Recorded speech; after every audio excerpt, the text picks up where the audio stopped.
Bismillahirrahmanirrahim. Assalamualaikum warahmatullahi wabarakatuh.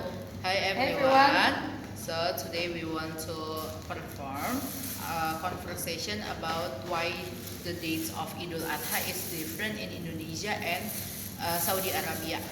And before we started, let me introduce our group. My name is Salma Kamila Putri as the source person and my friend Rumeisha Karimatul Amin as a journalist. Okay, happy watching. Okay, good afternoon, Miss. Thank you. Thank you for the time, the time you're giving to us for today. Okay, good afternoon too. It's my pleasure.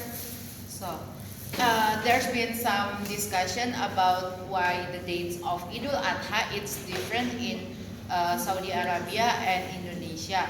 So, can you explain to us why this occurs?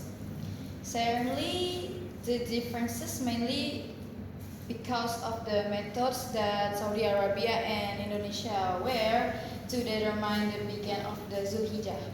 Saudi Arabia, they rely on local sightings of the moon to mark the start of the month.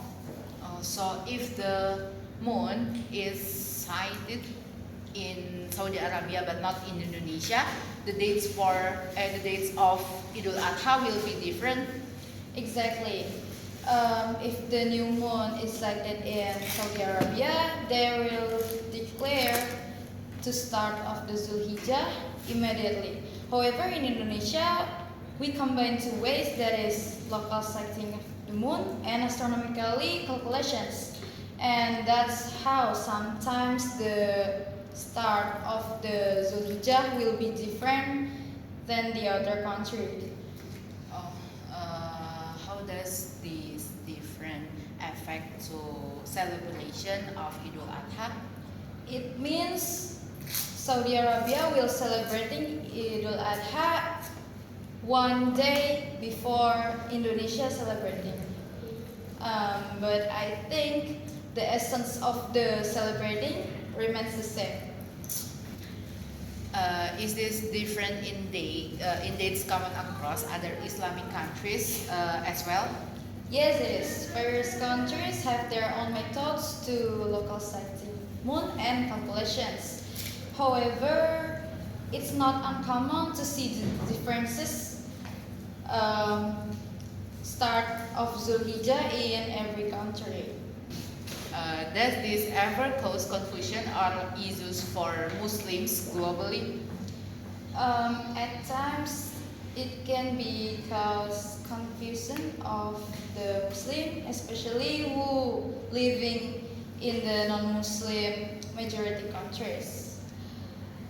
However, the spirit of the celebration and the core of the principles is unchanged and can help for maintain unity like that.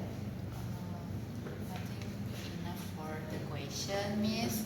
Thank you for your insight. It's very helpful to sharing with us today. Thank you. You're welcome, and I'm glad to help to explain this important aspect for our religions, right? Okay. Wassalamualaikum Warahmatullahi wabarakatuh. Thanks all for your attention. yes.